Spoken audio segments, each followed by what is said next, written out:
Mini Munira ഒരു കാര്യം ചോദിച്ചോട്ടെ? പിന്നെന്താ ചോദിക്കണം തോന്നരുത്. ഒന്നോ എത്ര വേണം ചോദിച്ചോളൂ. ഒരൊറ്റ അടിയിൽ തീർക്കേണ്ട കേസല്ലായിരുന്നു ഇത്. അതായത് ആദ്യത്തെ പീഡന ശ്രമം ഉണ്ടാകുമ്പോൾ പീഡിപ്പിക്കാൻ വന്നവന്റെ ചെവുകുറ്റിക്ക് ഒരൊറ്റ അടി കൊടുത്തിട്ട് ഒന്നുകിൽ കേസ് കൊടുക്കുക, ഇല്ലെങ്കിൽ അവനെ പറഞ്ഞ് വിലക്കുകയാണെങ്കിൽ ഇത്രയും പേര് പറയേണ്ട വല്ല ആവശ്യവും വരുമായിരുന്നു. ഒറ്റടി എന്ന് വെച്ചാൽ ഉദ്ദേശിക്കുന്നത് എനിക്ക് ആദ്യത്തെ ഉണ്ടായത് ആദ്യമായിട്ട് പീഡന ശ്രമം ആദ്യമായിട്ട് ജയസൂര്യയാണോ? ജയസൂര്യ സിനിമ മേഖലയിൽ ഉറപ്പായിട്ടും ആദ്യത്തെ ജയസൂര്യാണ് ആദ്യം കയറി പിടിക്കുന്നത്. പുള്ളിയെ പേടിയായിരുന്നു, ഇഷ്ടമായിരുന്നു പുള്ളിയോട്? എങ്ങനെയായിരുന്നു? ഒരു ബഹുമാനമായിരുന്നു. നല്ലൊരു നടൻ എന്ന നിലയിലല്ലേ നമുക്ക് കാണാൻ പറ്റുള്ളൂ. കയറി പിടിക്കുന്നവരെ കയറി പിടിച്ച് നമ്മളിപ്പോൾ ആകെ പേടിച്ച് പെട്ടെന്ന് താഴെ വരുന്നു. ഇതെന്താണ് ഇങ്ങനെ ഒരു ഇത്ര നല്ലൊരു നടൻ കയറി ഇതെന്താ ചെയ്തത്? അവിടെ പ്രതികരിച്ച പിന്നെ എന്താ നടക്കുന്നതെന്ന് നമുക്ക് പറയാൻ പറ്റില്ല. ഈ ജയസൂര്യ ഇന്നും വെറുതെ ഇരിക്കത്തൊന്നുമില്ല. ഞാൻ അവിടെ ഒരു അലമ്പുണ്ടാക്കി കഴിഞ്ഞാൽ, ഞാൻ എൻ്റെ ആദ്യത്തെ സിനിമയാണ്, ഞാൻ അവിടെ അലമ്പുണ്ടാക്കി കഴിഞ്ഞാൽ അയ്യോ ഈ പെണ്ണുമ്പിള്ള കൊള്ളാമല്ലോ, എല്ലാവരും ക്യാരിയർ തകരും. അങ്ങനല്ല, എന്തിനാ ഞാനങ്ങ് തുടങ്ങിയതല്ലേ. എന്ത് ക്യാരിയർ? എനിക്കിവിടെ ക്യാരിയർ തുടക്കത്തിലെ ഒരു അലമ്പ് വേണ്ട. നമ്മളുടെ ആദ്യമായിട്ടത്തെ സിനിമയല്ലേ, ഒരലമ്പ് വേണ്ട എന്ന് ഒരു ക്ഷമ വിട്ടുകൊടുത്തു. ഇത് എന്നാലും മനസ്സിലൊരു വിഷമം കടന്നു. ഇവനാൾ ശരിയല്ലല്ലോ, എന്നോട് ചോദിക്കാൻ എങ്ങനെ ഇവന് ധൈര്യം വന്നേ? അത് ഫിലിം ഫീൽഡ് ഇങ്ങനെ ആയിരിക്കും. അപ്പോൾ എന്നോട് എങ്ങനെയാണെങ്കിൽ സത്യമായിട്ട് അറിയത്തില്ല. ഞാൻ ആദ്യമായിട്ട് ഫിലിമിൽ വരുന്നില്ലേ. ബാലചന്ദ്ര മേനോൻ ഫാമിലി ഫ്രണ്ട്, ഒരു ജസ്റ്റ് ഫാമിലി ഫ്രണ്ട്സ് അങ്ങനെ ഉള്ളൂ, വലിയ സുഹൃത്തൊന്നും അല്ല. എന്നിട്ട് പുള്ളിക്കാരൻ സിനിമയിൽ ചീഫ് സെക്രട്ടറി റോൾ ഉണ്ടെന്ന് പറഞ്ഞു. അപ്പോൾ എനിക്ക് വലിയ സന്തോഷമായി. ചീഫ് സെക്രട്ടറി റോൾ നല്ലൊരു എൻട്രി ആണല്ലോ. അപ്പോൾ അതിന് ഞാൻ അഭിനയിക്കാമെന്ന് വരാൻ പറഞ്ഞു. ഞങ്ങളവിടെ ചെല്ലുന്നു. ദേ ഇങ്ങോട്ട് നോക്കി അങ്ങനെ കയറി പിടിച്ചു. അപ്പോൾ പുള്ളി തള്ളി മാറ്റി താഴെ വന്നു. ആരതും പറഞ്ഞില്ല. അതിങ്ങനെ ഞങ്ങൾ ഫിലിമിൽ ലൊക്കേഷനിൽ എല്ലാവരും ഒരുമിച്ചായിരിക്കുന്നത്. നമുക്കൊരാളുടെ കൂടെ തനിയെ ഇരുന്ന് സംസാരിക്കാനുള്ള പ്രൈവസി സിനിമ ലൊക്കേഷനിലില്ല. അത് സിനിമ ലൊക്കേഷനിൽ ഷൂട്ടിങ് കഴിഞ്ഞാൽ നമ്മൾ നമ്മുടെ റൂമിൽ പോകണം. ആരും അങ്ങോട്ടും ഇങ്ങോട്ടും റൂമിൽ പോയി കഴിഞ്ഞാലും ആൾക്കാർ അതും ഇതൊക്കെ പറയാണ്ട് ആരും അങ്ങനെ പോകാറില്ല. ഞാൻ കണ്ടിട്ടില്ല. പിന്നെ രാവിലെ ലൊക്കേഷനിലാണ് എല്ലാവരും സംസാരിക്കുന്നത്. എല്ലാവരും പബ്ലിക്കായിട്ട് സംസാരിക്കും. ആരും പ്രൈവറ്റ് ആയിട്ട് പേഴ്സണലായിട്ടൊന്നും ആരും സംസാരിക്കുന്നത് ഞാൻ കണ്ടിട്ടില്ല. രണ്ടുപേരും മാറിയിരുന്ന് ഞാൻ കണ്ടിട്ടില്ല. എല്ലാം ഗ്രൂപ്പായിട്ട് വട്ടത്തിലിരുന്ന്. പക്ഷേ അന്ന് പിന്നീട് എപ്പോഴെങ്കിലും തോന്നിയിരുന്നോ ഇത് ആരുടെങ്കിലും പറഞ്ഞാൽ മതിയായിരുന്നു? തോന്നിയിരുന്നോ ജയസൂര്യ ഇങ്ങനെ കയറി പിടിച്ച കാര്യം? എൻ്റെ ക്ലോസ് ഫ്രണ്ട്സിനോടൊക്കെ ഞാൻ പറഞ്ഞിട്ടുണ്ട്. അവൻ ആളെ ശരിയല്ല കേട്ടോ, അവൻ ഭയങ്കര. പിന്നെ നമ്മുടെ ഫ്രണ്ട്സ് എന്തായാലും ചോദിക്കുമല്ലോ എങ്ങനെ ഉണ്ടായിരുന്നു ഫിലിം ഫീൽഡിലെ എക്സ്പീരിയൻസ്. ഞാൻ പറഞ്ഞ അയ്യേ നമ്മൾ വിചാരിക്കുന്നുണ്ടാ ജയസൂര്യ ആ കുരങ്ങനെ കയറി പിടിച്ചേ. സത്യം. കല്യാണം കഴിച്ച സമയമായിരുന്നു അല്ലല്ലോ? കല്യാണം കഴിച്ചിട്ടോ? കഴിച്ചില്ലായിരിക്കും, എനിക്കതൊന്നും അറിയത്തില്ല. പയ്യനായിരുന്നു, എനിക്കറിയില്ല.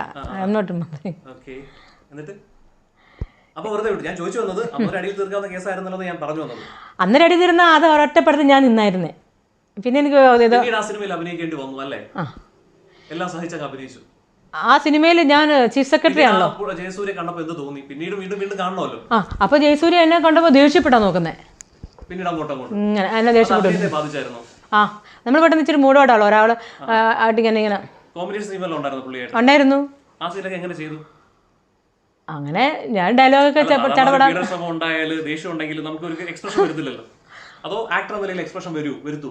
അത് നമ്മൾ ആക്ടിങ് അല്ലേ. നമ്മളുണ്ടല്ലോ, ഞാനൊരു കാര്യം പറയാം. നമ്മൾ സിനിമയിൽ അഭിനയിക്കുമ്പോൾ നമ്മൾ ഒരിക്കലും റിയൽ ആളല്ല, നമ്മളത് അഭിനയമാണ്. അപ്പോൾ ഒരിക്കലും നമുക്ക് ഒരാളോട് നമുക്ക് വികാരമോ ഒന്നും ഉണ്ടാവത്തില്ല. ക്യാമറയിൽ എന്തോ ഒരാൾ എനിക്ക് ക്യാമറയുടെ മുമ്പിലല്ലല്ലോ, ബാത്റൂമിലല്ലേ. ക്യാമറയുടെ മുമ്പിൽ അയാളും അഭിനയിക്കായിരുന്നു, ഞാനും അഭിനയിക്കുമായിരുന്നു. അപ്പൊ അതുകൊണ്ട് റഫായിരുന്നു, കളിയാക്കലും. നമ്മളെയൊന്നും പിടിക്കൂലടാ, വലിയ വമ്പന്മാരെയൊക്കെ പിടിക്കുള്ളൂ, ഇങ്ങനെയൊക്കെ അതൊക്കെ പറയുന്നുണ്ടായിരുന്നു. ഞാൻ ഐഡൻ ബോധ്. രണ്ടാമത്തെ എപ്പോഴാണ് പിന്നീട് അങ്ങോട്ട് കുറെ പേരുണ്ടായിരുന്നല്ലോ. ടോട്ടൽ എത്ര പേരുടെ ലിസ്റ്റാണ് മീനുവിന്റെ കയ്യിലുള്ളത്? ഞാൻ 7 പേരുടെ കൂട്ടത്തില്ലേ? 8 ബാലേന്ദ്ര മേനോൻ പുതിയതായിട്ട് വരുന്നത്. ബാലേന്ദ്ര മേനോന്റെ ഭയങ്കര വേറൊരു ഗോസിപ്പ് ഉണ്ടാവും. അതായത് ഈ പുതിയ കേസുകൾ വരുന്നത് പൈസ ഉണ്ടാക്കാനാണെന്നുള്ള രീതിയിൽ ബ്ലാക്ക് മെയിലിംഗ്. നല്ല ഐഡിയ. അത് ഈ എത്ര രൂപ കിട്ടിയിട്ടുണ്ട്? എനിക്ക് ഒരു എത്ര കോടിയാന്നൊരു ഓർമ്മയില്ല. ഞാൻ അമേരിക്കയിൽ കൊണ്ട് 20,000 കോടി നിക്ഷേപിച്ചിട്ടുണ്ട്. പിന്നെ ആൾക്കാർക്ക് യൂട്യൂബുകാർക്ക് പാവങ്ങൾ ജീവിച്ചു പോട്ടെ, അതുങ്ങൾ ഈ കിട്ടുന്ന റീച്ചും കൊണ്ടാണ് അവർ ജീവിച്ചു പോകുന്നത്. അപ്പം നമ്മളെയൊക്കെ ഇങ്ങനെ ഹൈലൈറ്റ് ചെയ്താൽ ആൾക്കാർ അത് ക്ലിക്ക് ചെയ്യുള്ളൂ. ഓരോ ക്ലിക്കിനും അവർക്ക് കാശ് കിട്ടും. അപ്പം അവരല്ലല്ലോ നീതി തീരുമാനിക്കുന്നത്, കോടതിയാണല്ലോ. ആൾക്കാർക്ക് എന്തും വേണമെങ്കിലും പറയാം. പൈസ ആരെങ്കിലും സമീപിച്ചായിരുന്നു? ആരെങ്കിലും ഓഫർ ചെയ്തോ എന്റെ പേര് പറയാതിരുന്നാൽ ഞാൻ പൈസ തരാം? 25 lakhs ഓർഡർ ചെയ്ത് ഓഫർ ചെയ്തു, അത് പറയൂല. പേര് ഉൾപ്പെടുത്തത്തില്ല. ഈ 7 പേരിൽ ഒരാൾ എന്നെ സമീപിച്ചു. അയാൾക്ക് എൻ്റെ ഫാമിലി സുഹൃത്ത്. അപ്പോൾ എൻ്റെ ഫാമിലി സുഹൃത്തിനെ ആണെന്ന് അറിഞ്ഞ ആള് ഫാമിലി സുഹൃത്തിനെ വിട്ട് എൻ്റെ അടുത്ത് പറഞ്ഞു, മിനിമം എത്ര വേണം ഈ കേസ് ഇതൊന്ന് സെറ്റിൽ ചെയ്യാൻ? ഞാൻ പറഞ്ഞു, നമുക്ക് സെറ്റിൽ ചെയ്യുന്നില്ല, ഞാൻ അനുഭവിച്ച വേദന.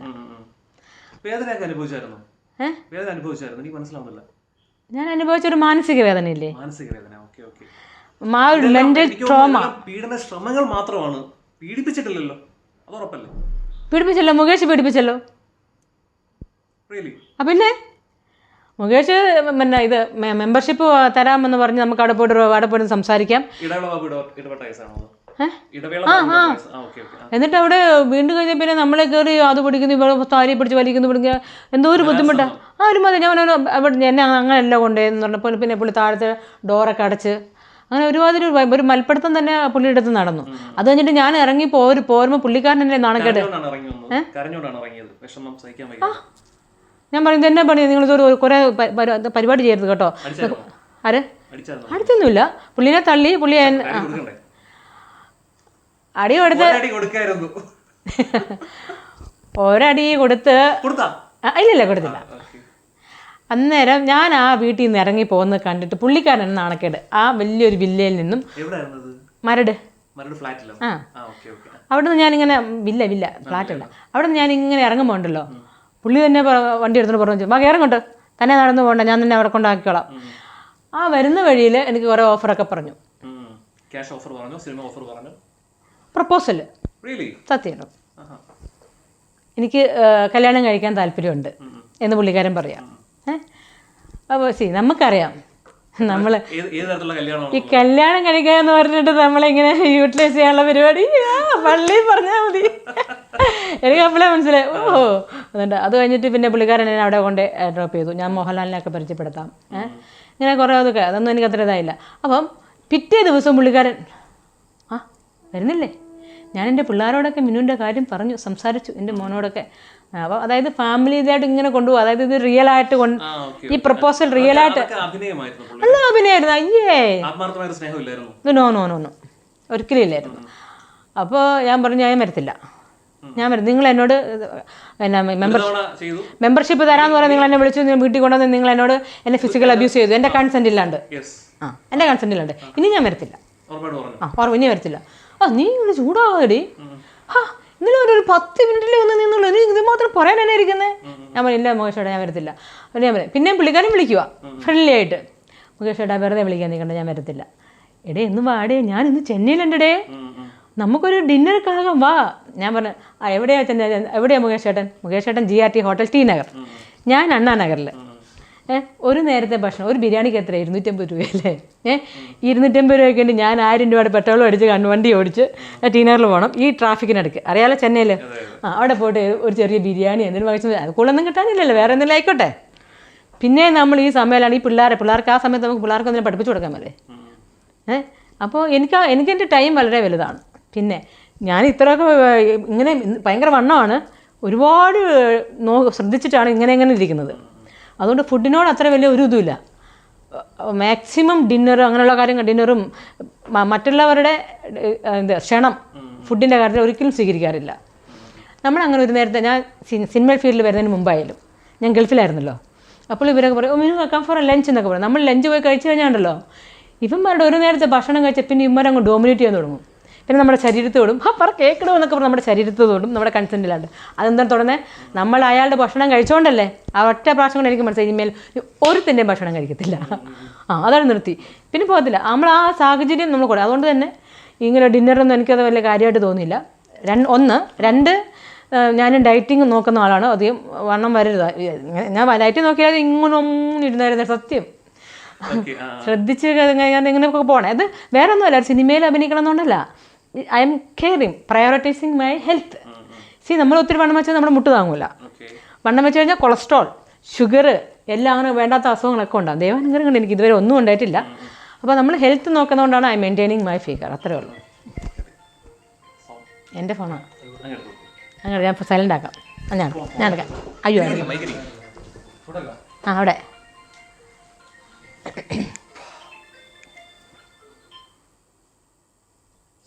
സൈലൻ്റ് ആക്കാം. ഇയാളിത് ഓക്കെ. ആ ഓക്കെ. നിങ്ങൾ എഡിറ്റൊക്കെ ചെയ്യുമല്ലോ അല്ലേ? ശരി പറഞ്ഞു പറഞ്ഞു. അപ്പോൾ ഈ രണ്ടാമത് ഒന്ന് കഴിഞ്ഞ് വീണ്ടും പുള്ളി പ്രേരിപ്പിച്ചുകൊണ്ടിരിക്കുകയാണ് വരാനായിട്ടല്ലേ? ആ വീണ്ടും വെച്ച് ഞങ്ങൾ പുള്ളിയോട് ദേഷ്യമൊന്നുമില്ല, വീണ്ടും കോണ്ടാക്ട് എന്തിനാ കൊണ്ടുപോയത്? എനിക്ക് ശരിയല്ലല്ലോ, മെമ്പർഷിപ്പ് തരണല്ലോ. അതിനൊക്കെ അഡ്ജസ്റ്റ് ചെയ്ത് കൊടുത്തു. അത് ശരിയല്ല. മെമ്പർഷിപ്പിന് അതിനൊക്കെ വേണ്ടി അഡ്ജസ്റ്റ് ചെയ്തില്ല. എന്റെ കൺസെന്റ് ഇല്ലാണ്ട് എന്നെ കയറി പിടിക്കുകയൊക്കെ ചെയ്തു. എന്നെ ഉപദ്രവിച്ചോ? അതിനുശേഷം പറയായിരുന്നു നിന്റെ ഒരു കുന്തം എനിക്ക് വേണ്ടെന്ന് പറയായിരുന്നു. പിന്നെ ചെയ്ത അഡ്ജസ്റ്റ്മെന്റ് ആണ്. അതിനുവേണ്ടി ഇങ്ങനെ താന്നു കൊടുത്തു. പോയില്ലോ, അയാളുടെ അടുത്ത് പോയിട്ടില്ലല്ലോ. പിന്നെ അയാൾ വിളിക്കും. അല്ലെങ്കിൽ അങ്ങനെ എന്തെങ്കിലും ചെയ്തുകൂടായിരുന്നു? അങ്ങനെയല്ല, അയാൾ ഈ കമ്മിറ്റിയിലുണ്ട്. മുകേഷ് എന്നോട് ചോദിക്കുകയും ചെയ്തു. പുള്ളിയും കൂടെ ഒരു സാങ്ഷൻ ഒപ്പിടാതെ എനിക്ക് കിട്ടത്തില്ല. അതുകൊണ്ട് മാത്രം അത് വെറുപ്പിക്കാതെ നിന്നു, വെറുപ്പിക്കാതെ. എന്നാ അടുത്തോട്ട് പോയുമില്ല. ബിസിനസ് ടെക്നിക്ക് നിന്നു. അതന്നെ ജയസൂര്യയുടെ അടുത്ത് ഒരു ആക്ടർ നാളെ നമ്മൾ വേറെ സിനിമയിൽ ഒരുമിച്ച് കാണാനുള്ള അതിന്റെ രീതിയിൽ ചാൻസ് വേണം, അഭിനയിക്കാനുള്ള ആഗ്രഹമുണ്ട്, സിനിമാ നടിയാവണം എന്നുള്ള ഒരു മനസ്സിൽ അഡ്ജസ്റ്റ് ചെയ്ത് കൊടുത്തു അല്ലേ? അയാളുടെ എന്തിനാ അഡ്ജസ്റ്റ് ചെയ്ത് കൊടുക്കാനുള്ള? അടിച്ചില്ല, അടിക്കേണ്ട കേസല്ലേ അവനെയൊക്കെ, കയറി പിടിച്ചവനെ അടിക്കണ്ടേ? അന്ന് അവിടെ അടിച്ചായിരുന്നെങ്കിൽ ആ ബാത്റൂമിൽ എന്ത് നടക്കുമായിരുന്നു? ഭയങ്കര ഇടിയും പാടിയും തോഴിയും എല്ലാം നടന്നായിരുന്നു അവിടെ കിടന്ന്. അവൻ എന്നെ അന്നോടുകൂടി നാറിയനെ. അത് മാത്രമല്ല വേറെ ആരും മിന്നൂന്റെ അടുത്ത് വന്ന് ഇതേപോലെ ബിഹേവ് ചെയ്യില്ലായിരുന്നു. പേടിയുണ്ടാവും. പിന്നെ എന്നെ ആരും സിനിമയിലും വിളിക്കത്തില്ല.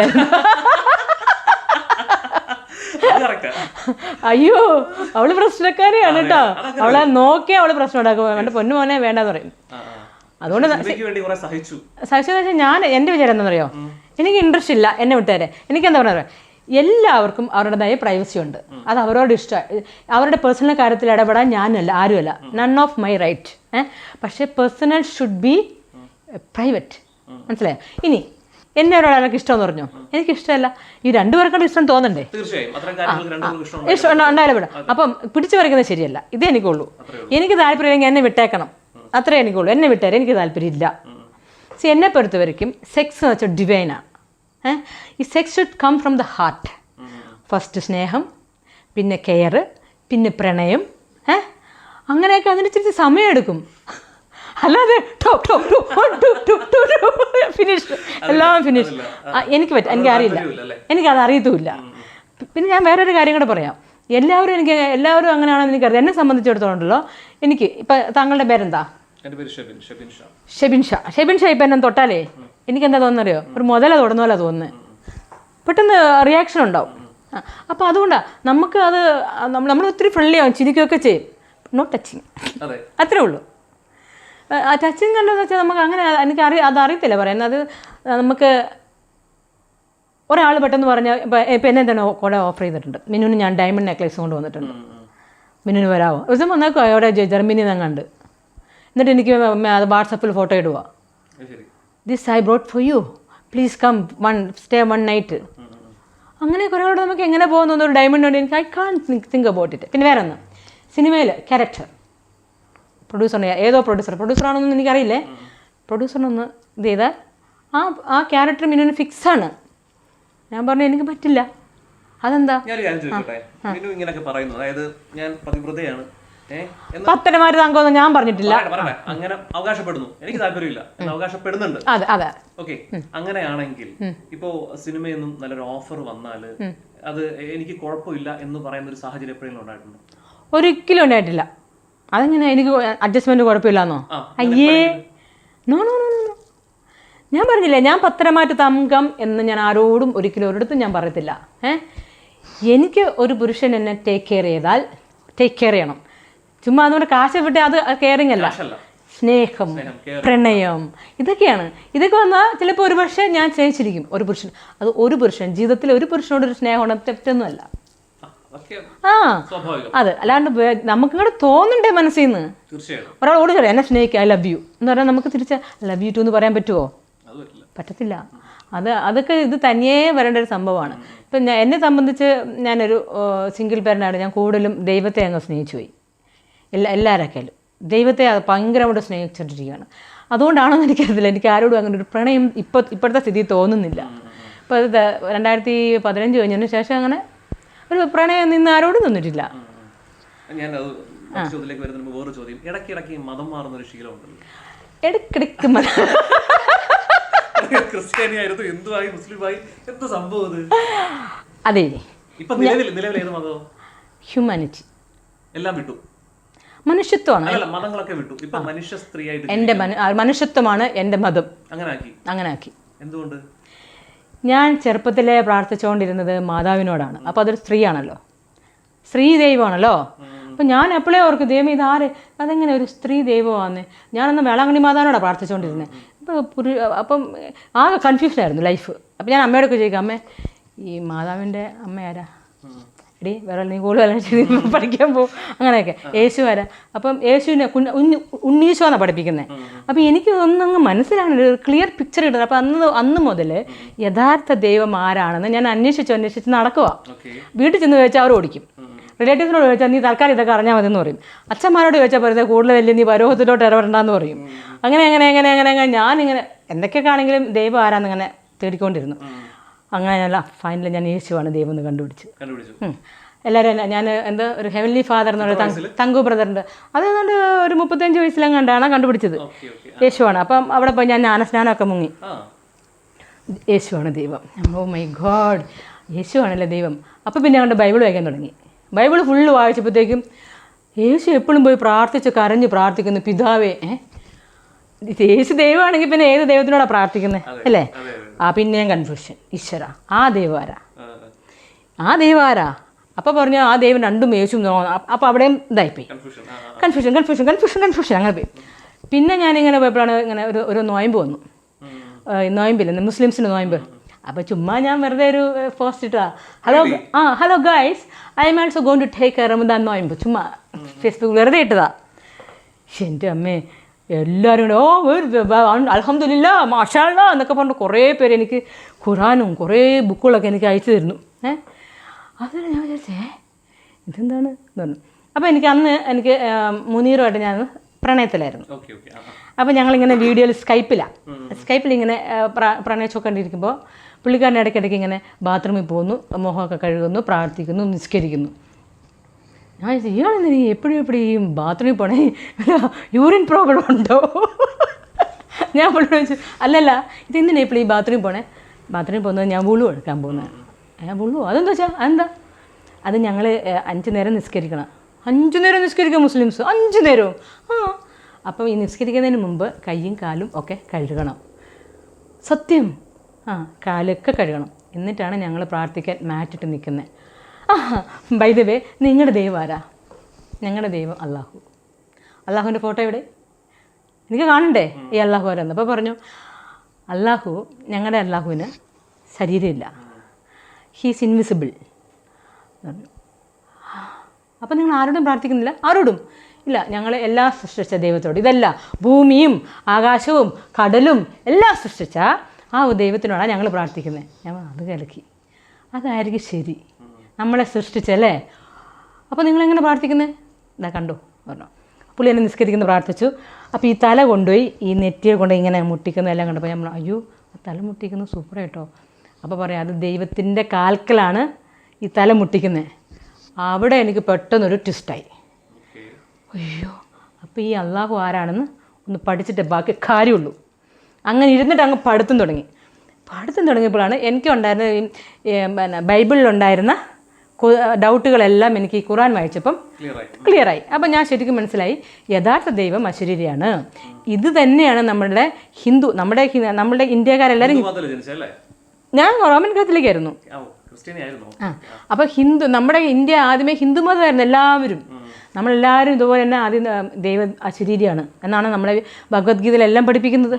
ദൈവത്തിന് രൂപമില്ല, യജുർവേദത്തിൽ പറയുന്നുണ്ട്. ഇത് സംസ്കൃതത്തിൽ എഴുതി വെച്ചാൽ പിന്നെ ആൾക്കാരെങ്ങനെ പഠിക്കും? അതിനുശേഷം പലരും അവിടെ നിന്ന് കൂടിയേറി വന്നിട്ട് അവർ സൂര്യനെ പ്രാർത്ഥിക്കാൻ തുടങ്ങി, പശുവിനെ പ്രാർത്ഥിക്കാൻ തുടങ്ങി, അങ്ങനെ. അപ്പം എനിക്കപ്പം മനസ്സിലായി ഓക്കെ ദൈവമാണ്. അപ്പം പിന്നെ ഈ തല ഒക്കെ കവർ ചെയ്യുന്നു. ഞാനും പർദ്ദയൊക്കെ ഇട്ടു.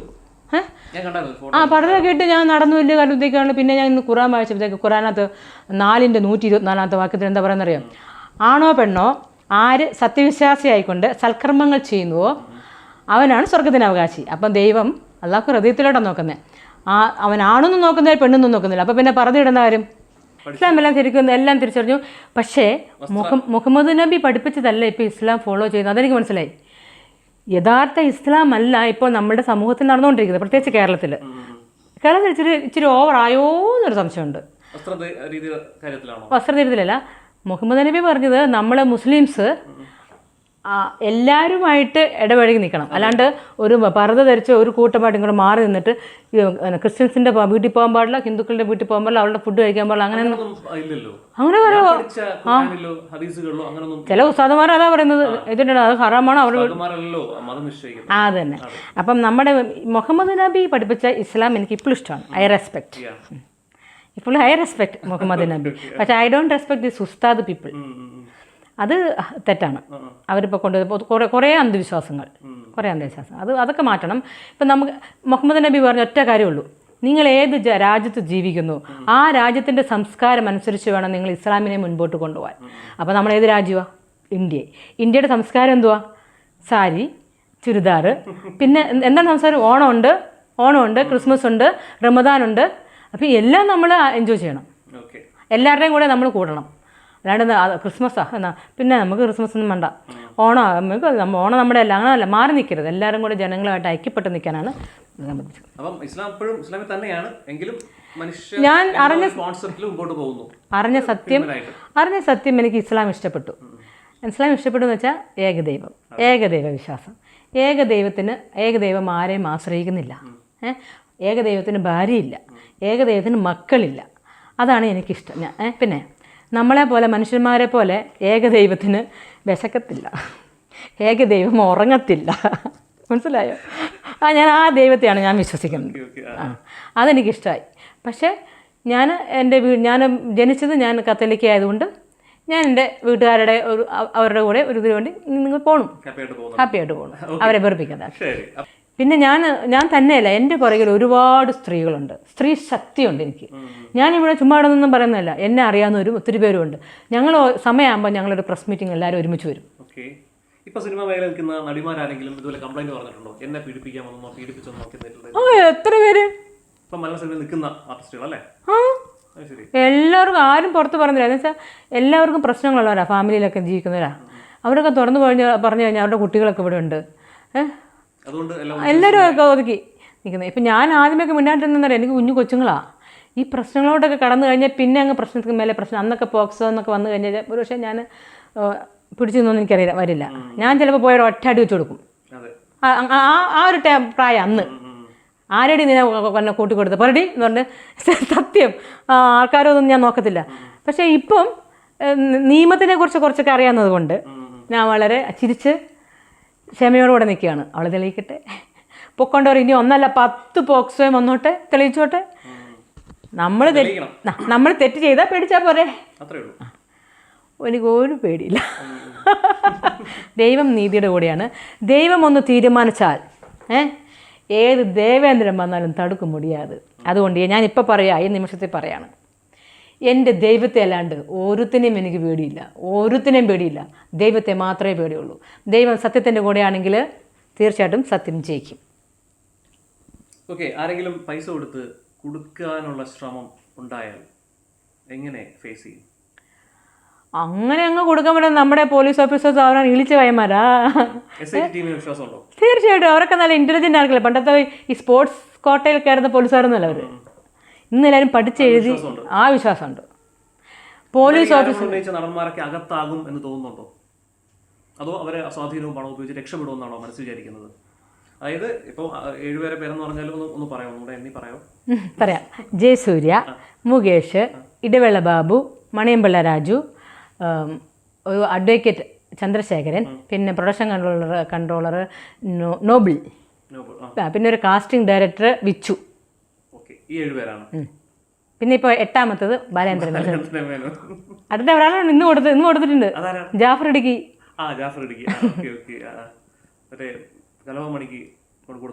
ആ പാടി കൊണ്ടേ അങ്ങ് ചുമ്മാ പറയാം. നിന്നെ കൊണ്ടേ പ്രോഗ്രാം ന്യൂയോർക്ക് പ്രോഗ്രാം ഉണ്ട്. വാ ഇപ്പൊ മണിച്ചേട്ടൻ അവിടെ ഉണ്ടെന്നാ. ഞാൻ ഇപ്പൊ നിന്നെ കൊണ്ട് കാര്യം പരിചയപ്പെടുത്താം. ഇപ്പൊ പുള്ളി അവിടെ ഉണ്ട്.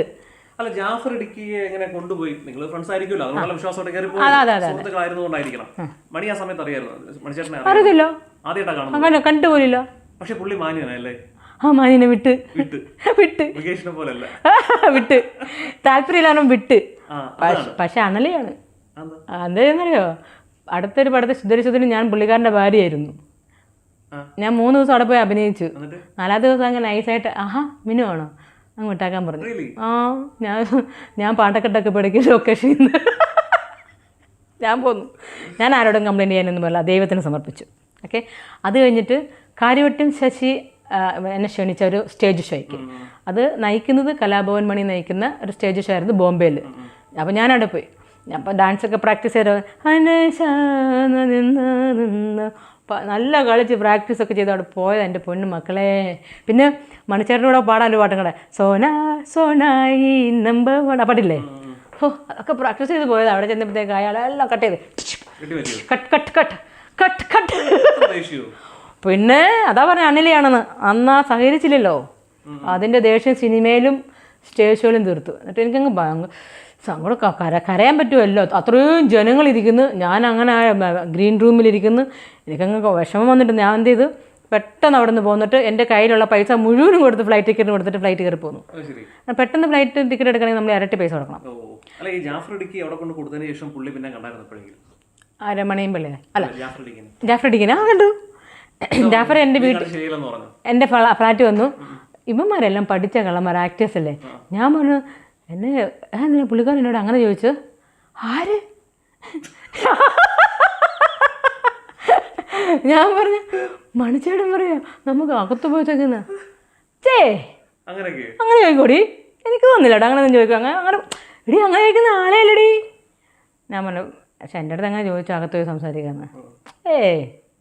എന്നാ അഭിനയം ഓസ്കാർ അവാർഡ് കൊടുക്കണം. അപ്പം ഞാൻ വിചാരിച്ചു ശരി, ചിലപ്പോൾ പുള്ളി അറിയാതെ ചോദിച്ചതായിരിക്കും വിചാരിച്ചു. അതിനുശേഷം പിന്നെയും ഒരു ഏതോ ഒരു ലൊക്കേഷനിൽ ഞാൻ ഇയാളെ കാണും, ആരനെ, ജാഫറിനെ. അപ്പം ലണ്ടനിലെ പ്രോഗ്രാം പറയുന്നു. ലണ്ടൻ എടി നീ ലണ്ടനിൽ വരുന്നു എന്ന് വെച്ചു. ഞാൻ പറഞ്ഞാൽ വരുന്നു, ആരൊക്കെ ഉണ്ടെന്ന് വെച്ചാൽ. അപ്പോൾ ഞാനുണ്ട്. മണിച്ചേട്ടനുണ്ടോ എന്ന് പറഞ്ഞു. എടി മണിച്ചേട്ടനില്ല എന്ന് പറഞ്ഞു. അപ്പോൾ എനിക്ക് ഒന്നുകൂടെ സന്തോഷമായി. അങ്ങനെ ലണ്ടനിൽ പോയപ്പോഴത്തേക്ക് ദേ കൊണ്ടുപോകണു. അവിടെ ചെന്ന് ഇറങ്ങിയപ്പോഴത്തേക്ക് ഒരു സ്പോൺസർ, അവിടുത്തെ സ്പോൺസർ ഇപ്പം ജാഫറിനെ കൊണ്ട് അങ്ങോട്ട് കൈമാറി കൊടുത്തു. ലണ്ടനിൽ ചെന്നപ്പോഴത്തേക്ക് നീ ആ കാറിലോട്ട് കയറി പോക്കോളാൻ പറഞ്ഞു. അതേപോലെ നിങ്ങൾ നീ കയറി പോകുന്നുണ്ടോ? ആ കയറി പോകാൻ നോക്കോ, ഞങ്ങൾ പുറകെ വരും ഇങ്ങനെ പറയുന്നേ. അപ്പോൾ ഞാൻ തന്നെ കയറിയപ്പോൾ എനിക്ക് വല്ലാത്തൊരു, ഞാനൊരു ലേഡി തന്നെ. അപ്പോൾ പറയും എന്താ പേടിയാ? ഞാൻ ഇല്ല എല്ലാവരും ഒരുമിച്ച് എല്ലാവരും അതെ എല്ലാവരും പലയിടത്തായിട്ടാണ് അക്കോമഡേഷൻ. കുറച്ച് ഒരു 7-8 സ്റ്റേജ് ഷോ ഉണ്ടായിരുന്നു. എൻ്റെ അടുത്ത് 12 സ്റ്റേജ് എന്ന് ആദ്യം പറഞ്ഞത്. എന്നിട്ട് ഒരു സ്റ്റേജിന് 50,000 റുപ്പീസ് എന്നൊക്കെ എന്നോട് ആദ്യമേ പറഞ്ഞത്. ഞാൻ വെച്ചാൽ എഗ്രിമെൻ്റ് ഒന്നും വെക്കുന്നില്ലേ, ഒരു ഇത് വെച്ചൊരു എന്നൊക്കെ നിന്നെ കൊണ്ടുപോകുന്നും പോരാ, നീ ഇപ്പോൾ വലിയ ഡിമാൻഡ് ഇടുന്നത്, നീ ആരാണ് നിൻ്റെ വിചാരം? അങ്ങനെ എന്നെ കളിയാക്കി. ഓ അവള് ഓക്കെ എഗ്രിമെൻറ്റ് വേണത്ര. എന്നിട്ട് അങ്ങനെ എന്നെ മറ്റേടവും എന്നെ കളിയാക്കൊക്കെ ചെയ്തു. ഞാൻ അത് കുഴപ്പമൊന്നുമില്ല, എനിക്ക് പിന്നെ പൈസയൊക്കെ അത് അവളെ കഷ്ടപ്പെട്ട് ഡാൻസൊക്കെ കളിച്ചിട്ട് പൈസയൊക്കെ തന്നേക്കണം കേട്ടോ, റിമ്യൂണേഷനൊക്കെ തന്നേക്കണം അല്ലേ. നമ്മളത് ഉദ്ദേശിച്ചിട്ടില്ല പോണത് കളിക്കാനായിട്ട്. പാട്ട് പാടി ഡാൻസ് കളിച്ചു, സ്കിറ്റ് ചെയ്തു. പിന്നെ വേറെ എന്തിനോട് ഇങ്ങനെ വാഗപ്പൂമണം ചൂട് ആ പാടില്ലേ, അതിനകത്ത് വിധുബാലനെ പോലെ പൂവൊക്കെ വെച്ചിട്ട് ഇങ്ങനെ കിടന്നിങ്ങനെ ഒരു അഭിനയിച്ച അവളുടെ പാട്ടിനൊത്ത്. അപ്പോൾ 4 ഐറ്റം ആയില്ലേ. അതൊക്കെ അവിടെ ചെന്നപ്പോൾ ഇതേപോലെ 5-സ്റ്റാർ ഹോട്ടലിൽ കൊണ്ടേ ഇയാൾ എന്നെ 5-സ്റ്റാർ ഹോട്ടലിൽ കൊണ്ടേ. ഇല്ലില്ല, ഇയാൾ എന്നെ 5-സ്റ്റാർ ഹോട്ടലിൽ കൊണ്ടുപോകണം. അവിടെ കൊണ്ട് നല്ല ഉഗ്രമാണ്, അടിപൊളി റൂമൊക്കെ, സൂപ്പർ റൂം. അപ്പോൾ എനിക്കൊരു ശ്വാസം മുട്ടില്ല. എനിക്ക് തന്നെ ഒരു റൂമിൽ എപ്പോഴും പേടിയാണ്. അപ്പോൾ ഞാനിങ്ങനെ ദൈവമേ എന്നിട്ട് ഞാൻ പിന്നെ ഡോറൊക്കെ ഒന്ന് തുറക്കാം, വിൻഡോ ഒക്കെ എന്താ എനിക്കൊരു ഫ്രഷ് എയർ കയറാമെന്ന് പോലെ ഒരു സൈക്കാട്രിക് പ്രോബ്ലം പോലെ വരും. ഇദ്ദേഹം ഈ സൂട്ടും കോട്ടും ഇട്ട സ്പോൺസർ വന്നു. എന്നിട്ട് ഇങ്ങനെ കഥക് കുറ്റിയിടുക, അടയ്ക്കുന്നത്. ഞാൻ പറഞ്ഞേ എന്തിനാ അടയ്ക്കുന്നത്? അടയ്ക്കേണ്ട ആവശ്യമില്ല, കുറ്റിട്ടുണ്ട എന്ന് പറഞ്ഞേ. അല്ല ഞാനിന്ന് ഇവിടെ മിനുവിൻ്റെ കൂടെയാ. ഞാൻ എൻ്റെ കൂടെയോ? എന്തിന് ചോദിച്ചു. ജാഫർ പറഞ്ഞില്ലേ? ഞാൻ പറഞ്ഞു ജാഫറൊന്നും പറഞ്ഞില്ല. ആ എന്നാൽ ഞാൻ ഇന്ന് മിന്നുവിൻ്റെ കൂടെയാണ്. ഞാൻ പറഞ്ഞു നോ, എനിക്കതിന് സാധിക്കത്തില്ല, ഞാൻ അതിനും അല്ല വന്നത്. ഞാൻ ഡാൻസ് ചെയ്യാനും പാട്ട് പാടാനും സ്കിറ്റ് ചെയ്യാനും വന്നത്. ഞാനല്ലാണ്ട് ആരുടെ കൂടെ ഒന്നും ഞാൻ പോകത്തില്ല. അങ്ങ് മുഖത്തടിച്ച് പറഞ്ഞു. ഛേ ഇതെന്തൊരു പരിപാടിയാണ് ജാഫർ ചെയ്തത്. പുള്ളി അങ്ങ് ആകെ ഇതായിപ്പോയി. ഞാൻ പറഞ്ഞു ഞാൻ വരത്തില്ല. അപ്പോൾ പുള്ളി ഇങ്ങനെ അവിടെ നിന്നു. ഇപ്പം എന്താ ചെയ്യുക? ഞാനും നിൽക്കുക ഇങ്ങനെ. ലാസ്റ്റ് പുള്ളി പറയണേ എനിക്കൊരു സഹായം ചെയ്യാമോ? പക്ഷെ എന്താ? ഞാൻ എൻ്റെ ഭാര്യയോട് കള്ളം പറഞ്ഞിട്ടാണ് വന്നത്, ഇന്ന് രാത്രി വരത്തില്ല എന്ന്. ഇനിയിപ്പോൾ അങ്ങോട്ട് ചെന്നാൽ അതൊരു സംശയത്തിന് ഇടയാകും. ദയവ് ചെയ്ത്. അപ്പം 2 കട്ടിലാണേ. അപ്പുറത്തെ കട്ടിലിൽ ഞാൻ അവിടെ കിടക്കുന്നതിന് മിനുവിന് വലിയ വിരോധമുണ്ടോ? ഞാൻ ഒന്നും നോക്കത്ത് പോലും ആ സൈഡിലോട്ട് പോലും നോക്കത്തില്ല. ഞാൻ പറഞ്ഞു ഒരു കുഴപ്പമില്ല, ഞാനും യാത്ര ചെയ്ത് വന്നേക്കുന്നതാണ്, എന്നോട് സംസാരിക്കാൻ പോലും നിൽക്കരുത്, എനിക്ക് നന്നായിട്ട് ഉറങ്ങണം. അവിടെ കിടന്നുറങ്ങിക്ക് ഒരു കുഴപ്പമില്ല. പുള്ളി സൂട്ടും കൂട്ടൊന്നും ഊരാതെ ഷൂ പോലും ഊരാതെ പാവം അവിടെ പോയിട്ട് ഇങ്ങനെ കിടക്കുന്നുണ്ട്. ഞാൻ ഒരു ബ്ലാങ്കറ്റ് പൊതിച്ച് ഞാൻ കിടന്നു. അപ്പോൾ നമുക്ക് കുഴപ്പമില്ല, ഞാനും അവിടെ കിടന്നുറങ്ങി. 3 മണിയാകുമ്പോഴത്തേക്ക് ഇദ്ദേഹം കഴിഞ്ഞിട്ട് പറഞ്ഞു മിനു ഞാൻ പോവാം കേട്ടോ. 3 മണിക്ക് എൻ്റെ അദ്ദേഹം പോയി. അപ്പം നമ്മൾ പോകത്തില്ല എന്ന് അറിഞ്ഞവരോട് ഇവർക്ക് എല്ലാവർക്കും എന്നോട് ദേഷ്യമായി. നീ എന്നാ പണിയാടിയാ കാണിച്ചേ? ജാഫർ ചോദിക്കും. ആ നീ എന്നെ പണാനാ ഇങ്ങോട്ട് വന്നത്? ആ ഇടുക്കി സ്ലാങ്ങിൻ്റെ ഇതില്ലേ, നീ എന്നാ ചെയ്തത്? നീ എന്നെ പണിയാതെ നീ എന്തിനാടി പിന്നെ വന്നത്? നീ പിന്നെ എന്തിനാണ് സിനിമയിൽ വന്നത്? ആ പുള്ളി ചൂടായി. നീ എന്നാ പണിയാ ചെയ്തത്? നിനക്കറിയാം എന്തിനാ അവരിങ്ങനെ ഈ കോമഡിയൊക്കെ ചെയ്യുമ്പോഴും അവർക്ക് പ്രോഗ്രാം. അപ്പോൾ ഡാൻസ് കോമഡിക്ക് വേണ്ടി മാത്രം വിളിക്കല. എനിക്കറിയില്ല കേട്ടോ അങ്ങനെയൊക്കെ ജീവിക്കേണ്ട അവസ്ഥയിലാണോ അയാൾ, കുടുംബം ഉള്ളതെന്ന് എനിക്കറിയില്ല. ഇതൊക്കെ ഈ ഇങ്ങനെയൊക്കെ കിട്ടുന്ന പണം കൊണ്ട് മക്കൾക്ക് കൊടുക്കുകയല്ലേ? ഞാൻ ഒരു ഉദാഹരണം പറയാം. ചോദിക്കാതല്ല, സ്വാഭാവികമായിട്ട് മനുഷ്യനായിട്ട് ചോദിക്കുക. ഞാൻ പറയാം, സിനിമ ഇങ്ങനെയൊക്കെ കൂട്ടിക്കൊടുത്ത് കിട്ടുന്ന പണം കൊണ്ട് മക്കൾക്കല്ലേ കൊടുക്കുന്നത്? നിൽക്കത്തില്ല, അത് ബ്ലെസ്സിങ് ആവത്തില്ല. അതായത് തെറ്റിൽ നിന്നും ഉണ്ടാക്കുന്ന പണം, മറ്റുള്ളവരെ എക്സ്പ്ലോയിറ്റ് ചെയ്തുണ്ടാക്കുന്ന പണം ഒരു മാർക്ക് നിൽക്കത്തില്ല. ഇനി ആരെങ്കിലും കുറേ പൈസ മറ്റുള്ളവരെ ചതിച്ച് ഒരു പ്രൊഡ്യൂസറിനെ ചതിച്ച് കുറേ കാശ് ഉണ്ടാക്കിയോണ്ടല്ലോ ദൈവം അവനെ പന പോലെ ഉയർത്തിയിട്ട് താഴത്തോടെ ഒറ്റയിട്ടില്ലെങ്കിലും. അതാണ് ഇപ്പോൾ ഞാൻ പറയുന്നത്. 15 വർഷം എന്നെ ദൈവം ഉണർത്തിയില്ല. 15 വർഷം കഴിഞ്ഞ് ഈ ഹേമ കമ്മിറ്റി കൊണ്ടുവന്നതും ഇതെല്ലാം ദൈവത്തിൻ്റെ ഒരു പദ്ധതിയാണ് അല്ലേ? എന്നെ ഒരു നിമിത്തമാക്കിയെന്നേ ഉള്ളൂ, അല്ലാതെ ഇതെൻ്റെ ഇൻറ്റൻഷനൊന്നുമല്ല. ഇതെങ്ങനെ ചെയ്യണമായിരുന്നു? ഈ 15 വർഷം ഞാൻ ആരും ബ്ലാക്ക് മെയിൽ ചെയ്തിട്ടില്ലല്ലോ. ഇത്രയും പേരില്ലേ എനിക്ക് ബ്ലാക്ക് മെയിൽ ചെയ്യായിരുന്നല്ലോ. അല്ല, എനിക്ക് മിന്നുലൊരു വിശ്വാസം എന്ന് പറയൂ, ഇത്രയും ധൈര്യമായിട്ട് ചങ്കറപ്പോട് കൂടി സിനിമയിലെ പ്രമുഖരായ പണമുള്ള സ്വാധീനമുള്ള ആളുകൾക്ക് എതിരെ സംസാരിക്കുന്നുണ്ട്. മിന്നു ഒരു തെറ്റുകാരി ആണെങ്കിൽ ഒരിക്കലും ഇങ്ങനെ സംസാരിക്കാൻ പറ്റില്ല. കാര്യം ഒന്നുകിൽ ഒരു വീഡിയോ സെക്സ് വീഡിയോ അല്ലെങ്കിൽ ആരെങ്കിലും ഞാൻ അവളുമായിട്ട് ബന്ധപ്പെട്ടിട്ടുണ്ടെന്ന് പറഞ്ഞാൽ തെളിവ് ഉൾപ്പെടെ കൊണ്ടുവരണം. അങ്ങനെ ഇല്ല എന്നുള്ളത് കൊണ്ടായിരിക്കാം മിന്നുവിന് ഇങ്ങനെ ചങ്കറപ്പെടുന്നത്. ആ ഒരു ഒറ്റത് കൊണ്ട് ഞാൻ വന്നിരിക്കുന്നത്. ഞാനൊരു കാര്യം പറയട്ടെ, എനിക്ക് അങ്ങനെ ആകാനാ ഞാൻ നേരത്തെ എത്ര പേരാണെന്നറിയോ? എനിക്ക് ഫ്ലാറ്റ് വാങ്ങിത്തരാം, എനിക്ക് കാറ് വാങ്ങിത്തരാം, അവരുടെ കീപ്പായിട്ടിരിക്കാൻ വലിയ വലിയ പ്രൊഡ്യൂസർമാർ തന്നെ. ജർമ്മനിയിൽ വാ, I am not happy with my wife.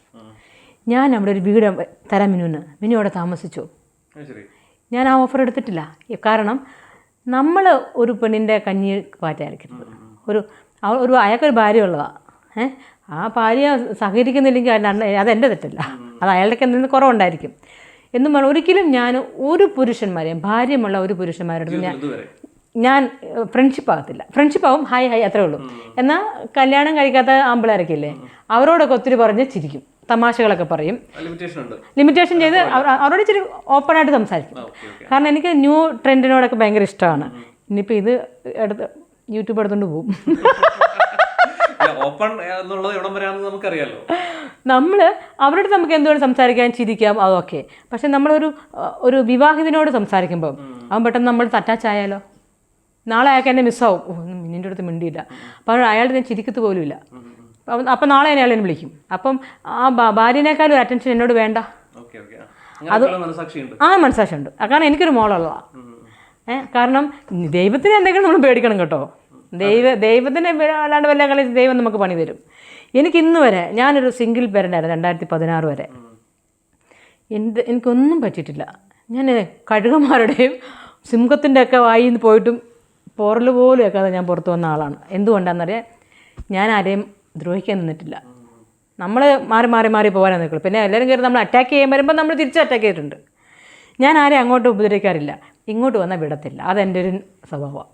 ഞാൻ അനീതി കണ്ടാൽ പ്രതികരിക്കും, അറിയാതെ പ്രതികരിക്കും.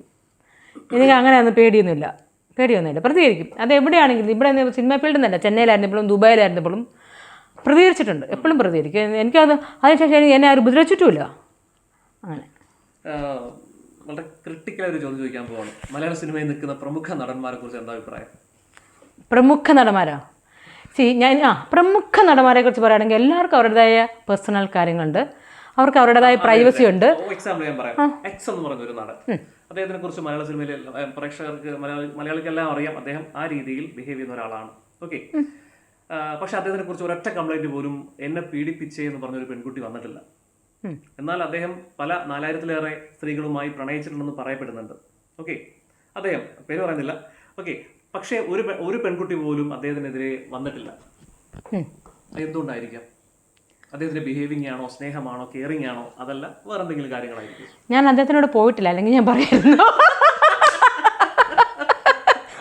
അതുകൊണ്ട് എനിക്കൊന്നും പറയാൻ അറിയത്തില്ല എന്തുകൊണ്ടായിരിക്കും. മാന്യനായ ഒരു വ്യക്തിയായിരിക്കും അക്കാര്യത്തിലൊക്കെ. ആയിരിക്കാം, ജെന്റിൽമാൻ ആയിരിക്കാം. നമുക്കറിയാം, ഇപ്പോ സിദ്ദീഖിനൊക്കെയുള്ള ആരോപണം പറഞ്ഞാൽ പിടിച്ചു പറിക്കുക എന്നുള്ളതാണ്. അത് അദ്ദേഹം ചെയ്തിട്ടില്ലായിരിക്കും. അതുകൊണ്ടായിരിക്കും അല്ലേ? അവരുടെയൊക്കെ ബിഹേവിയറും സ്വഭാവമൊക്കെ ആയിരിക്കും എല്ലാവരുടെ. എത്ര കേസുകൾ വരേണ്ടതാണ്, പിന്നെ ആരോപണങ്ങൾ ഉന്നയിക്കേണ്ടതാണ്. അവർക്കെതിരെ ഒന്നും വന്നിട്ടില്ല എന്നൊരു സംഭവം കൂടിയുണ്ട്. എനിക്ക് എക്സ്പീരിയൻസ് ഉള്ള കാര്യങ്ങളാണ് ഞാൻ സത്യമായിട്ട് ഞാൻ തുറന്നു പറയുന്നത്. കാരണം ഇതാണ് മലയാളം ഫിലിം എന്ന് എല്ലാവരും അറിയുക. കുറേ പെൺകുട്ടികളൊക്കെ എനിക്ക് ഫിലിമിൽ അഭിനയിക്കണം, പക്ഷെ അന്ന് എനിക്ക് തോന്നുന്നു ഇനിയിപ്പോ സിനിമയിൽ അഭിനയിക്കാൻ താല്പര്യമില്ല, എല്ലാം വിട്ടു. കാര്യം ആരും വിളിക്കത്തില്ലല്ലോ ഇനി. വിളിക്കണ്ട, കഴിഞ്ഞു. എനിക്ക് ഇനി സമാധാനമായിട്ട് ജീവിച്ചാൽ മതി. എനിക്ക് പ്രാർത്ഥിച്ച് പിന്നെ എനിക്ക് എൻ്റെ ഹസ്ബൻഡിൻ്റെ ചിലവിലാണ് ഞാനിപ്പോൾ ജീവിക്കുന്നത്. എനിക്ക് എൻ്റെ മോള് ലണ്ടനിലാണ്, മാർഗമുണ്ട്. എനിക്ക് ആരുടെയും മുമ്പിൽ കൈനീട്ടേണ്ട ആവശ്യം ദൈവാനുഗ്രഹങ്ങൾ എനിക്കില്ല.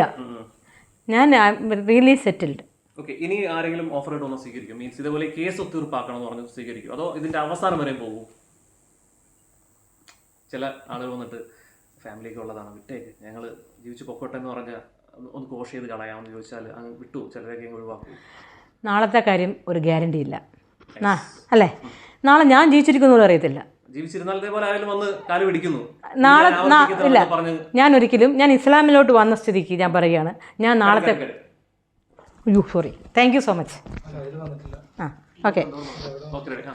ഞാൻ ഇസ്ലാമിലോട്ട് വന്നതിന് ശേഷം ഞാൻ ഒരിക്കലും ആരോടും നാളത്തെക്കുറിച്ച് സംസാരിക്കാറില്ല. നാളത്തെ കാര്യം ദൈവത്തിൻ്റെ കയ്യിലാണ്. നാളെ എന്ത് സംഭവിക്കുന്നുള്ള ദൈവത്തിൻ്റെ കാര്യം. അതുകൊണ്ട് ഞാൻ അടുത്ത നിമിഷമോ ഇപ്പോൾ ഒന്ന് ചോദിച്ചാൽ ഞാൻ പറയും നോ എന്ന് പറയും. ഇപ്പോൾ ഒന്ന് ചോദിച്ചാൽ ഇപ്പോൾ 25 lakhs ഒരാളെനിക്ക് ഓഫർ ചെയ്തു കേസ് സെറ്റിലാക്കാൻ. മിനു പറയുന്നത് എന്താണെന്ന് വെച്ചാൽ എത്ര എന്ന് പറഞ്ഞു. ഞാൻ പറഞ്ഞു പറ്റില്ല, ഞാൻ അനുഭവിച്ചൊരു വേദന. എനിക്ക് ഒരുപാട് മാനസിക മെൻ്റൽ ട്രോമ ഞാൻ അനുഭവിച്ചിട്ടുണ്ട്. അതെല്ലാം താങ്ങി പിടിച്ചെന്തിനാന്ന് പറയാം, എൻ്റെ 2 മക്കളെ പഠിപ്പിക്കാൻ വേണ്ടി. ഞാൻ പ്രതികരിച്ചാൽ എൻ്റെ മക്കളെ ആരെങ്കിലും ഉപദ്രവിക്കുമോ, അവരുടെ എഡ്യൂക്കേഷനെ ബാധിക്കുമോ എന്നെല്ലാം പേടിച്ച് മക്കളെ എങ്ങനെയെങ്കിലും ഒരു കരയിലെത്തിക്കണം. തിരിച്ചു പാടവെട്ടിക്കൊണ്ടിരിക്കും. അവസാനം കണ്ട് അടങ്ങത്തുള്ളൂ. ഞാൻ ഇറങ്ങിയതെങ്കിൽ ഞാൻ ജയിച്ചിട്ടേ തിരിച്ചു വരത്തുള്ളൂ. നാഷണലിൽ ഇരട്ട സ്വർണം വാങ്ങിച്ച ആളാണ്. ഹൈ ജമ്പും 100 meters റിലേ. അത് പെട്ടെന്ന് ഞാൻ പറഞ്ഞു തരാം, അതൊരു മെൻ്റൽ ഡിറ്റർമിനേഷനാണ്. അത് പെട്ടെന്ന് നമുക്ക് സ്കൂളിൽ നിന്ന് പെട്ടെന്ന് നാഷണൽ ഓടാൻ പറ്റത്തില്ല. അതിന് നമുക്കൊരു ഡിറ്റർമിനേഷൻ വേണം. I will win.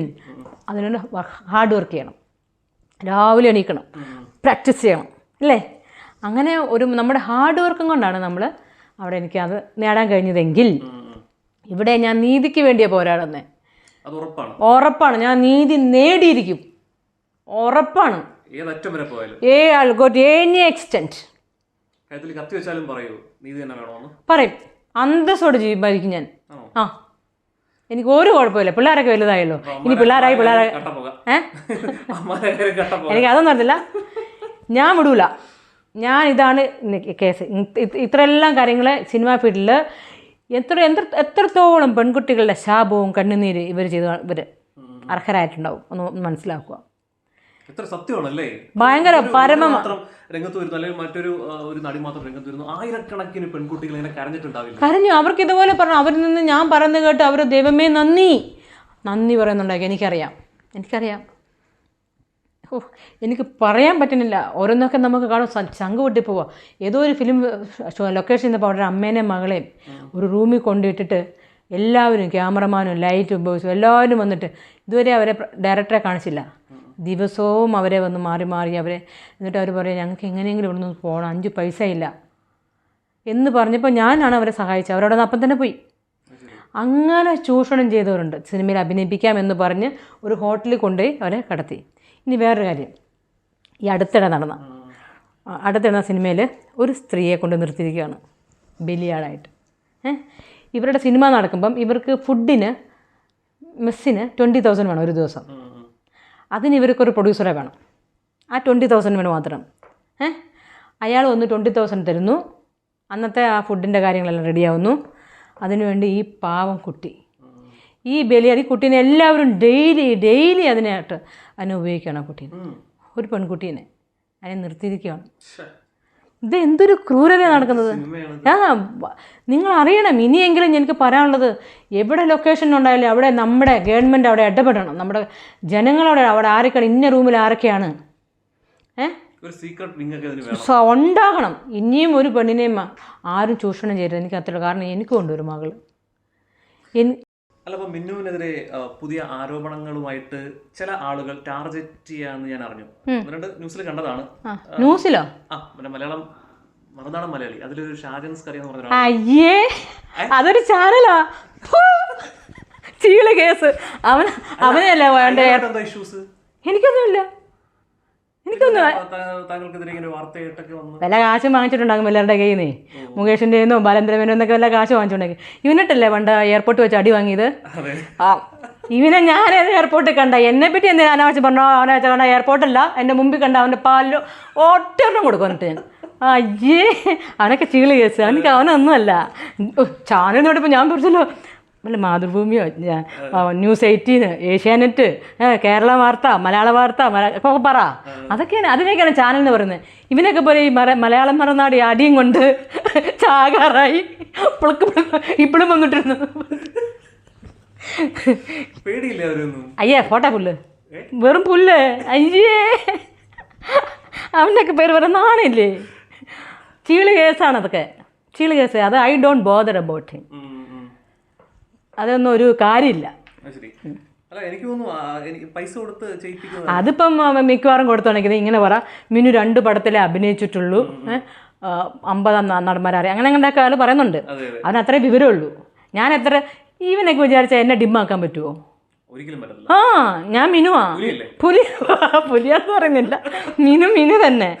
എന്തുകൊണ്ടും പറഞ്ഞു, പോക്സിയോ കീക്സിയോ കൂക്സിയോ എന്തുകൊണ്ടും പറഞ്ഞു, ഞാൻ ഇവിടെ തന്നെ ഉണ്ടാവും. മിനു തന്നെയാണ്. അല്ലാതെ നിങ്ങളൊന്ന് ഒരു യൂട്യൂബേഴ്സ് വിചാരിച്ചാലോ ഒന്നും എന്നെ ഡിമ്മാക്കാൻ പറ്റില്ല. എൻ്റെ ലക്ഷ്യം വേറെയാണ്, നീതി. ഇനി വലിയ കാര്യങ്ങൾ ചെയ്യാൻ പോകുമ്പോഴാണ് ഇതുപോലത്തെ ചീള് കേസുകളുടെ ഇതുപോലെ ഇനി ഇങ്ങനെയുള്ള ചീള് കേസൊന്നും എൻ്റെ അടുത്ത് പറയരുത്. പറയുമ്പോൾ നല്ല അഭിമാനമുള്ളവരുടെയൊക്കെ പേര് പറ. ഈ യൂട്യൂബേഴ്സ്, ഇവന് യൂട്യൂബിനല്ലേ, ഇവന് അതുകൊണ്ട് ജീവിക്കുന്നില്ലേ, യൂട്യൂബ് ഇങ്ങനെ ജീവിക്കുന്നില്ലേ. മറുനാടൻ മലയാളിയുടെ പേരും കളഞ്ഞു ഈ ചാനൽ. ഞാൻ കാര്യം ചോദിക്കണം, ഇപ്പൊ ഇത്രയും വലിയ നടന്മാരുടെ എതിരെ ഫൈറ്റ് ചെയ്ത് നിൽക്കുകയാണ്, പേടിയില്ലേ? അള്ളാഹു കൂടെ നമ്മുടെ കൂടെ ഉണ്ടെങ്കിൽ ആരെ പേടിക്കാൻ? അള്ളാഹു ഈസ് സഫിഷ്യൻറ്റ് ഫോർ മീ. അള്ളാഹു മാത്രം മതി, സർവശക്തനായ ദൈവം മാത്രം മതി എനിക്ക്. ആരും വേണ്ട, എനിക്ക് ആരെയും പേടിയില്ല, ഒരു പുല്ലിനെ പേടി.